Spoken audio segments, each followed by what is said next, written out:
افغانستان کا ایشو ہے کیا دنیا کے ساتھ؟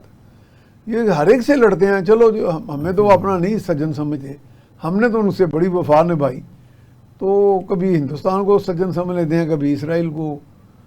تو اب ان کو کیا ان کے اندر کوئی خناس ہے دماغ میں؟ دیکھیے خناس تو کوئی نہیں ہے، وہ بھی ہماری طرح کے انسان ہیں، لیکن افغانستان کی ایک جغرافیائی اہمیت ہے. وہ ایسی جگہ پہ لوکیٹڈ ہیں جہاں چین اور روس کے سرحدیں آپس میں ملتے ہیں. اس کے بالکل جنوب میں افغانستان اور پاکستان واقع ہیں، اور یہ ایک ایسا علاقہ ہے جہاں پر ایشیائی نیوکلیئر طاقتیں جو ہیں ان کا انفلوئنس ہے. یعنی کہ چائنا، رشیا، پاکستان، انڈیا. ہاں، پاکستان بالکل چار یعنی نیوکلیئر ہندوستان ساتھ ہے، اور اس کے بعد چائنا ہے، روس ہے، یہ سب نیوکلیئر طاقتیں ہیں. اور اسرائیل کا بھی اس علاقے میں انٹرسٹ ہے. اسی لیے وہ کہتے ہیں کہ پاکستان ہمارا بہت بڑا دشمن ہے. اور یہ جو ایشیائی طاقتیں ہیں، نیوکلیئر طاقتیں، ان کا آپس میں نیٹو جیسا اتحاد بھی نہیں ہے. تو افغانستان کی ایک تصویراتی جغرافیائی اہمیت ہے، اور سپر پاورز اس پہ نظر رکھتی ہیں، اس کو استعمال کرنا چاہتے ہیں. اسی وجہ سے ابھی $45 ملین کیش میں دے کر رہے ہیں. کل وہاں سنا بھی تازہ ترین کس لیے کھیپ آئی ہے جو اور اتنے سارے ہتھیار چھوڑ کے کیوں گئے؟ امریکہ کے لیے کوئی مشکل کام نہیں تھا. اپنے سارے ٹینک، اپنی آرمڈ پرسنل کیریئر، اپنے ہتھیار، اپنے میزائل، راکٹ لے کے جا سکتے تھے. وہ کوئی نہیں لے کے گئے.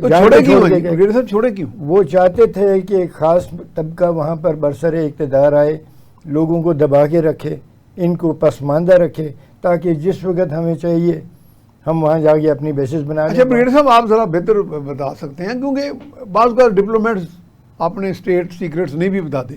مجھے ڈپٹی ایمبیسڈر ملے امریکہ کے بھی حال ہی میں، زیادہ پرانی بات نہیں، 1 on 1 ہماری ملاقات تھی. تو میں نے غیر رسمی صاحب پوچھ لیا یہی اسلحے والی بات. وہ کہتے no mister Rahman, we handed it over to NDF، وہ جو ان کی آرمی تھی. رائٹ. تو کیا اس کو تھوڑے ڈانڈے ملا کے دیکھیں؟ اتنے بھولے نہیں ہیں وہ. آپ کہتے ہیں کہ وہ 50 سال آگے پلان کرتے ہیں. ان کو پتا تھا کیا ہونا ہے یہاں پر، ان کو بالکل کلیئر پتا تھا. انہوں نے نیگوشیشنز جو کی وہ NDM سے تو نہیں کی نا، NDF سے نہیں کی، انہوں نے طالبان سے نیگوشیشن طالبان سے کی. رائٹ. اس لیے میں نے کہا اس کو ڈسائفر کریں نا. تو اس سے پھر آپ کو وہ جو عظیم فتح ہوئی اس کا بھی پتہ لگ جاتا ہے، اس کی بھی ہوا نکل جاتی ہے.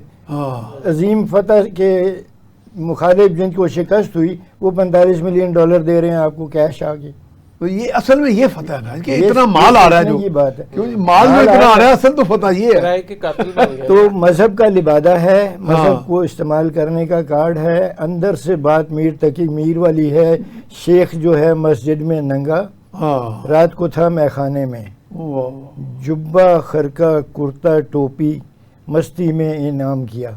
تو شوق سب کو ہے، پاور کا بھی اور دولت کا بھی. اور یہ دولت اور کارڈ چلا رہے ہیں مذہب کا، اور پاور رکھنے کا بھی. تو اپنے ملک کے اندر وہ حکمران بن گیا. امریکہ سے سودہ بازی قطر میں ہوئی. تو یہ تو ایک نوشتہ بر دیوار بات ہے. وہاں پر یہ تو most favourite child of the world بن گیا پھر افغانستان. جیو اسٹریٹجک انٹرسٹ ہے جو پچھلی صدی میں گریٹ گیم ہوئی اور اس سے پچھلی صدی میں شروع ہوئی، وہ گریٹ گیم ابھی تک چل رہی ہے. اور ان کی ایک تصویراتی اہمیت ہے. بڑی طاقتیں یہ نہیں چاہتی کہ روس اور چین میں وہ اتحاد ہو جائے جو نیٹو میں ان لوگوں کا ہے، ان کا ہے. ٹھیک ہے، وہ نہیں چاہتے. وہ نہیں چاہتے کہ ایشیا کے اندر کوئی ایسی قوت یا ایسا پاور بلاک بنے جو ہمیں ایشیا کے اندر سے ہمارا انفلوئنس کم ہو جائے. بحر ہند میں، ساؤتھ چائنا سی میں، گلف میں، سب جگہ انہوں نے کوئی نہ کوئی تنازع کھڑا کیا ہوا ہے. جی ہاں. اور بحر الساحل کے اندر، انڈو پیسفک ایریا کے اندر ان کا انفلوئنس رہے. ان کے ایئر کرافٹ کیریئر کھڑے کہاں ہیں؟ کدھر کھڑے ہیں؟ یہ بحر ہند کے انڈین اوشن میں زیادہ تر کھڑے، انڈین اوشن میں زیادہ ہیں، ساؤتھ چائنا سی کی طرف بڑھ رہے ہیں، گلف اور انڈین اوشن. رائٹ. تو اسی وجہ سے ایک اسٹریٹجک امپورٹنس ہے. یہ نہیں چاہتے کہ ایشیائی نیوکلیائی طاقتیں آپس میں یا بڑی ایشیائی طاقتیں آپس میں متحد ہوں. یہ چاہتے ہیں کہ نفاق جاری رہے اور افغانستان کے اندر ہمارا جو انفلوئنس ہے وہ قائم رہے. یہ اہمیت ہے افغانستان کی. اس لیے وہاں پر پیسے بھی پمپ کیے جاتے ہیں، اس لیے وہاں پر اسلحہ بھی چھوڑا جاتا ہے. اور اس لیے جب روس نے ایک طرح کاؤنٹر ویٹ بنایا ہوا ہے، بالکل کاؤنٹر ویٹ ہے، یعنی رکھا ہوا کہ روس کو شکست ہوئی تو یہ پنجے جھاڑ کے وہاں سے چلے گئے، اور پاکستان نے جو 10 سال ان کا ساتھ دیا تھا اس میں پاکستان کو کیا ملا؟ وہ اپنا مقصد پورا کر کے چل دیے، اور آپ کے ذمہ پڑ گئے جنگجو، جن کو اقتدار چاہیے، جن کو سٹیٹس چاہیے، جن کو حکومت چاہیے. تو یہ جو باتیں ہیں یہ تو بڑی واضح باتیں بالکل کوئی دھکی چھپی باتیں نہیں ہیں. اچھا وقار صاحب، یہ جیسے میں نے بھی بتایا کہ ہمیں چونکہ ڈپلومیٹس ملتے رہتے ہیں نا، ایمبیسڈرز وغیرہ، تو ہم ان کے ساتھ گفتگو بھی کرتے ہیں. تو یہ فتح کی جیسے بات کی، فتح جشن امریکہ، جشن فتح امریکہ، تو میں نے یہ سوال، ایک چائنیز بہت سینئر ان کے فنکشنری تھے، وہ آج کل بھی ادھر ہی ہیں، تو میں نے کہا جی ایکسیلنسی یہ جشن کی بات کرتے ہیں تو ہمارے علم کے مطابق تو انہوں نے ہمارے بندے ہیں، امریکی زیادہ انہوں نے 100-500 مار دیے ہوں گے. انہوں نے کہا ہمیں ہماری جو منسٹری آف اسٹیٹ سیکورٹی ہے، ان کی ISI کہہ لیں ان کی، اس نے بتایا کہ ٹوٹل 1000 امریکی مرا ہے، اور اس کے قریب پچھلے 20 سالوں میں. تو میں نے کہا جی ہمارے تو انہوں نے 80-90 ہزار معصوم مار دیے ہیں. شہادتیں جو ہماری افواج کی وہ تو اپنی جگہ. تو وہ کہیں گے ہاں یہ تو آپ صحیح کہہ رہے ہیں. تو اس کا مطلب فتح کس چیز کی ہے؟ وہ جیسے بریگیڈیئر صاحب کو میں کہہ رہا تھا کہ مال آنے کی فتح ہے یا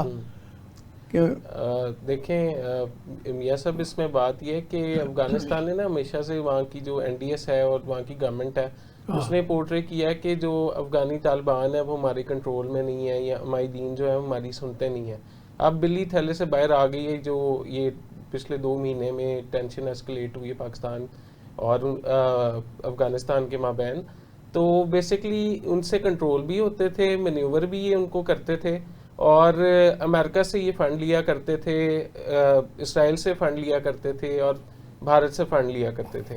جہاں تک فیوریٹ چائلڈ والی بات ہے، فیوریٹ چائلڈ تو نہیں ہے، لیکن ہر جو قوت ہوتی ہے وہ کوشش میں رہتی ہے کہ ہم کسی طرح سے جو مطلب اسٹریٹجک پاورز بننے جا رہی ہیں ان کو نگیٹ کرتے نہیں، یا ان کا کٹنا ممکن ہونے دیں. تو اسی طرح سے ان کو بھی مطلب پیسہ اس لیے پھینکا جا رہا ہے، ان کی کوئی حیثیت نہیں کرائے کہ قاتل سے زیادہ. اور پاکستان نے یہ ثابت بھی کیا ہے، مطلب ان کی جرت نہیں تھی، مطلب پاکستان کا فوجی دیکھ کے ہی بھاگ جایا کرتے تھے. اور اب جب انہوں نے مال کھایا ہے اور پھر اس کے بعد پاکستانی آرمی پر جو انہوں نے مطلب ایک جرت کرنے کی کوشش کی ہے، اس کا پھر ایسا منہ توڑ جواب ملا کہ اب وہ معافیاں مانگتے پھر رہے ہیں، شلواریں لٹکاتے پھر رہے ہیں کہ ہمیں مطلب معاف کر دیں، کیونکہ جھنڈا بھی ان کا سفید ہے. تو وہ سفید پرچم لہرا بھی دیتے تھے، تو مطلب پتہ نہیں چل رہا تھا کہ وہ کیا چیز لہرائی ہے آپ. ہاں، تو ان کی کرائے کے قاتل سے زیادہ کی حیثیت نہیں ہے. NDS نے ہمیشہ مطلب ان کو وارن کیا جاتا رہا پچھلے 3 سال سے، اور انہوں نے بیک ٹو بیک وعدہ خلافیاں کی ہیں، انہیں پراپر بڑے کلیئر میسج دیے گئے ہیں. اور اس کے بعد پھر پاکستان آرمی نے مطلب جوابی کارروائی کی ہے اور ان کو بتایا ہے کہ مطلب تمہاری اوقات نہیں ہے، اور تم تھوڑا مطلب اگر باہر کے پیسوں پر پل رہے ہو تو پھر تمہیں ہم سانس نہیں لینے دیں گے. اگر تم پاکستان کو پر کاری ضرب لگانے کا سوچتے بھی ہو تو ہم تمہاری نیندیں حرام کر دیں گے، ہم تمہارا وہ حال کریں گے کہ تم یاد رکھو گے. تو اس طرح کے جو کرائے کے قاتل ہیں ان کی ایک کانٹریکٹر سے زیادہ کوئی ویلیو نہیں ہوتی، اور یہ وقتی طور پر استعمال کیے جاتے ہیں. اور جس نے فتح امریکہ جو انہوں نے کہا ہے کہ ہم نے وہاں کے فوجی بھگا دیے، تو ہم نے تو 90,000 جانوں کی قربانی دی ہے نا اس ساری وار آن ٹیرر کے نام پر. اور انہوں نے وہاں پر وہ آپ کی بات بالکل 100% مستند ہے کہ 1000 سے زائد امریکی فوجی نہیں، کئی تو کہتے ہیں 2400 559، لیکن چلیں وہ بھی کوئی تعداد نہیں ہے، میکسیمم ہے 20 سال میں. جی 20 سال میں. تو مجھے لگتا ہے کہ یہ نا واقعی ایک مطلب مذہبی طور پر ایک سازش ہے، بہروپ ہے. اور ان کا مطلب ان کا جو کلینڈسٹائن چل رہا ہے نا، دیگر گٹ جو چل رہا ہے، جو ان کا وزیر داخلہ جو ہے وہ 8 دن کا ٹرپ کر کے آیا تھا، اس سے یہ دنیا پر آشکار ہو گیا تھا کہ مطلب بھارت کے ساتھ اور اسرائیل کے ساتھ کیا گٹھ جوڑ ہے. پہلے انہوں نے بھارت کو لانچ کرنا چاہا ڈی اسٹیبلائز کرنے کے لیے پاکستان کو، بھارت نے پوری دنیا میں جنگ ہنسائی کروائی، اور اب ان کے تھرو جو کوششیں کی جا رہی تھیں وہ بھی دم توڑ جائیں گی. جتنا مرضی اسلحہ آ جائے، جتنی مرضی چیزیں ہو جائیں، پاکستان آرمی کے آگے یہ بچوں سے بھی کم حیثیت رکھتے ہیں، اور ان کا کوئی لیول نہیں ہے.